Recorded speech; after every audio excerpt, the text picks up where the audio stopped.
Hello everyone, and in today's video I'm going to be taking you guys through the 5 biggest mergers in business history, and some of the numbers in this video are absolutely crazy. So continue watching for more information.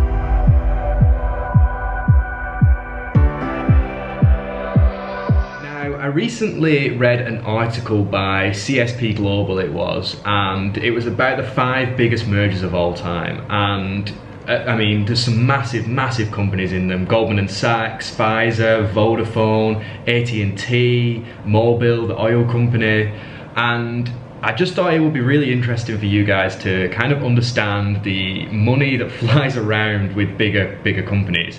I mean, myself, I've worked with a company like Johnson & Johnson, who are in the FTSE 50, and the money that flies around like on just emails and things like that was really inspiring for me, but also super weird as well. Like, I've not even touched money like they're discussing on a daily basis, which is crazy. So I thought it'd be interesting for you guys just to see kind of how much money flies around. So we are gonna go to the computer, and as you can see here, this is the article that I was reading. It gives you more information on why companies merge, and I'll link this article down in the description below as well, so you guys can go and take a read.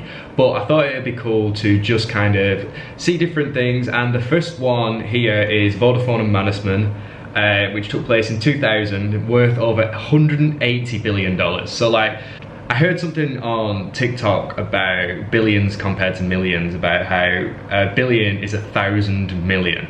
And that just kind of, and then you're looking now at 180 billion, so that is 180,000 million. And a million seems far away, so it's just absolutely crazy, kind of, these numbers.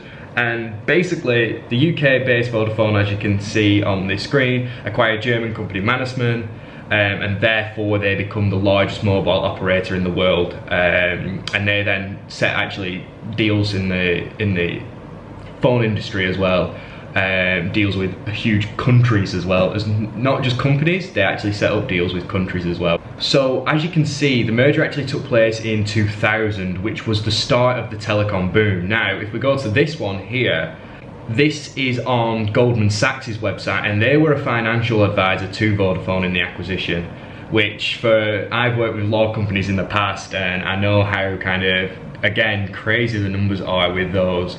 So this must have been a huge merger for Goldman Sachs as well, which pulled in a lot of revenue.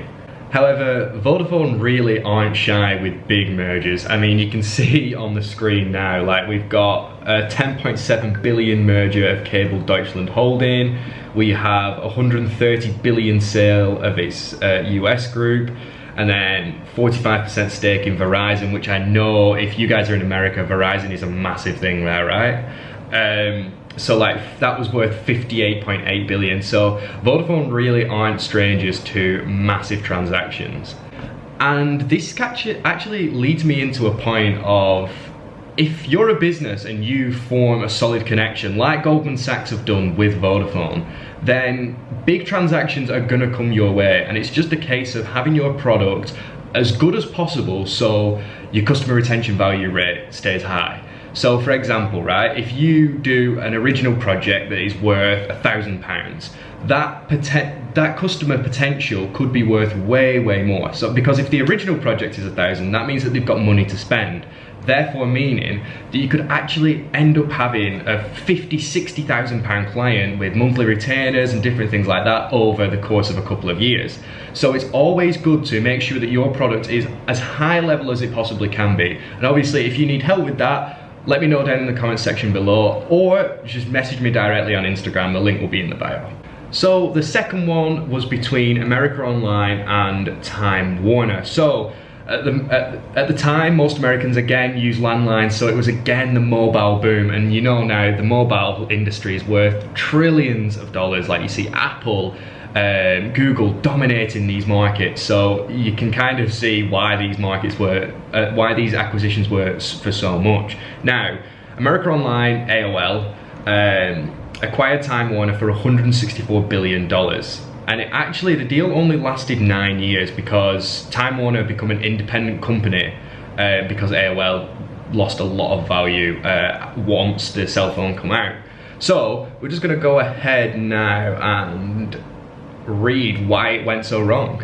So the New York Times posted an article in 2010 about how America Online merged with Time Warner, and it was actually ended up being obviously, as you can see there, ended up being 350 billions worth of acquisitions. Again, the internet boom kind of drove this deal, and as it mentions here, vaporized mainstream business models on the spot. So eventually the deal didn't go to plan, right? So a lot of people lost a lot of money. However, Ted Turner was kind of the guy who copped it, basically. He mentioned in an interview, "I'd like to forget it." That's what goes through my mind. I almost didn't do this interview because I didn't want to dig it up again, let it pass in history. So, I mean, to be honest, so it says here that he lost about $8 billion worth. And if I lost about $8 billion worth, there is no chance I would do an interview. Absolutely none. But this is the kind of money that these like investment funds, hedge funds kind of play around with, and it's just nuts. For someone like myself or you or any businessman that's earning underneath $1 billion, it is absolutely crazy money. Like crazy money. You can't even get your head around how much money this is. So the third one, again in 2000, I think we're seeing a little bit of a pattern here. Pfizer actually acquired Warner Lambert. Now Pfizer are known for one of the vaccines. They were one of the major vaccines, especially in the UK where I was living. I believe also in America as well, they were one of the major vaccines, along with Johnson & Johnson, not to name drop again, but there you go. And Pfizer acquired Warner Lambert for $90 billion. And this is one, again, as it mentions here, one of the most hostile in history, because Warner Lambert were actually meant to be purchased by American Home Products. But American Home Products walked away from the deal with $1.8 billion worth of breakup fees, which is one of the largest ever payouts for a failed deal. Now, when Pfizer acquired them, they ended up becoming the second largest drug company in the world, which I believe now that they're at the top. I could be wrong, but I'm pretty sure that they're at the top now. So the real reason for acquisition was actually because Pfizer was splitting its profits with Warner Lambert, and then Warner Lambert sued Pfizer. So Pfizer basically just bought them. I mean, I don't know about you, but if I ever got sued, I don't think I'd have the capital just to go ahead and just buy the whole company. I mean, that's a great way to stop getting sued if I was you. So again, the ever trusty New York Times is going to provide us with the information here, and final acquisition cost was $85.8 billion, which allowed the companies to close the deal. This deal basically meant that AT&T's coverage would traverse to 22 states. So when it went from Miami to San Francisco, and also included the Great Lakes region in the USA. And again, one of the major reasons why AT&T did this was because they were broken up in 1984 and they needed to get back on this mobile phone boom.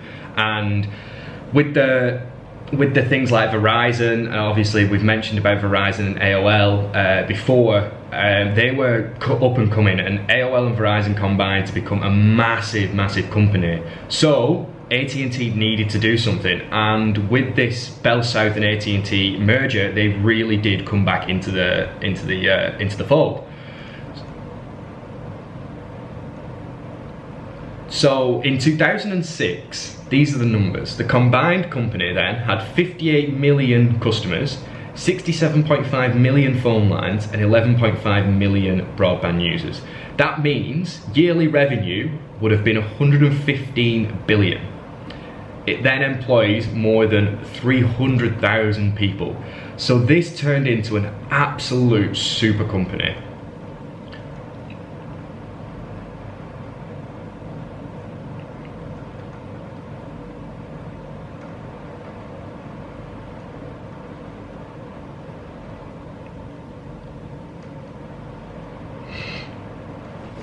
And this actually relates to one of my videos about networking. Now, I'm not saying you're gonna close an $85.5 billion deal with networking, but these guys got connected by an in-person meeting, right? And I definitely think that in-person meetings have kind of gone under the carpet recently because of Zoom, the introduction to us of Zoom, Google Meet, all these kinds of platforms, and how you can basically do everything from your laptop now. And I promote location freedom, right?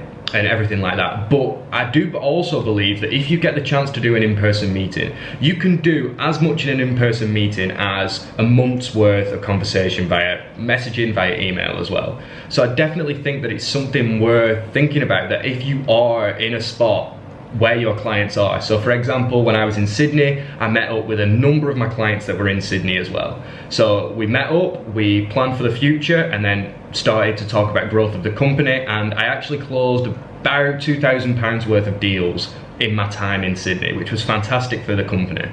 Something that I teach my more advanced students is kind of setting up business deals in person, whether that is on the golf course, whether that is just meeting up for a coffee in a coffee shop, because I think there's a hierarchy of people converting. I think the first one is in-person meetings. You're more likely to convert people on an in-person meeting. The second one is a video call, where people can see you, they can interact with you, they understand kind of what you're about and what your knowledge is. The third one is then via email and messaging. Now, some people like to communicate from that. However, the majority of people do like an in-person contact. So that's my hierarchy of kind of, I guess, commerce and how to close people. So with my more advanced students, I do mention about that. And if you are interested in becoming a more advanced student, obviously I've got my basic package and then my more advanced package. For the people that graduate from my basic package, they usually go into my advanced setup. So if you are at that stage and you already are a business owner and you want to grow and scale your business past the 10,000 per month mark, then I'm more than happy to kind of help you out. Now, let's get into the final one, and this is Exxon and Mobil. And Mobil, obviously the massive oil company, and they announced their merger plans in a deal worth 81 billion. Notice that all of these are kind of around about the 2000s mark, right? And that is really because it was the boom of the internet. Like, it was the internet boom, it was a mobile phone boom, and this one wasn't necessarily related to the internet and the mobile phone boom, but I definitely think it had something to do with it. Now, the merged entity became the third largest company in the world at the time. Obviously, Vodafone, AOL, Pfizer, they definitely way overtook them after, and business moved so quickly. So in the space of 2 years, these guys obviously wouldn't have been the third largest company, but in 1998 they were. So this merger created one of the world's preeminent oil companies with revenues of $200 billion yearly and worldwide production of 2.5 million barrels of oil a day. That is just nuts. Like, these numbers, again, as I mentioned at the start, they blow you away, they really do. So mainly the whole reason for this from Exxon's point of view was to actually get future oil and gas discoveries. So obviously oil, a finite resource, so if Mobil had more research and more kind of nous on the topic of future oil and gas discoveries, then Exxon is kind of a no-brainer for Exxon, especially with the cost of oil rising from 98 to where it is now. They will be able to have predicted that and things like that, and therefore they needed this merger.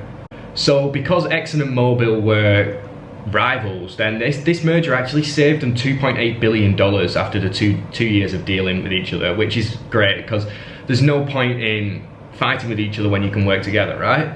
And then you ask what's in it for Mobil, and this is here. The average growth rate of the income in the pre-merger period increased from 12.9% to 19.78%, which in the post-merger period, which in businesses like that is absolutely nuts. Let's say this business makes, it says here, 200 billion. Looking at 20% of that, you're looking at an added 40 billion on top of that, which is absolutely nuts. So like, even that going up to 40 billion from where it was at around 10%, that's an extra 20 billion yearly. I mean, you really can't complain with that from Mobil's point of view.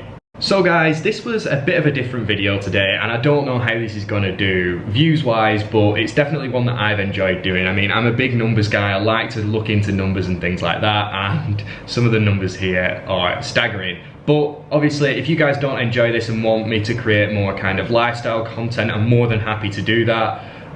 This again is still kind of in the works, and I'm still looking for different ways to kind of provide as much value as possible to you. So if you do want to see more of these videos, let me know in the comment section down below. As always, leave a like, and if you could, subscribe to the channel, that would be fantastic. And make sure that you turn the bell on, because I'm going to be posting 3 videos a week, so you do not want to miss out.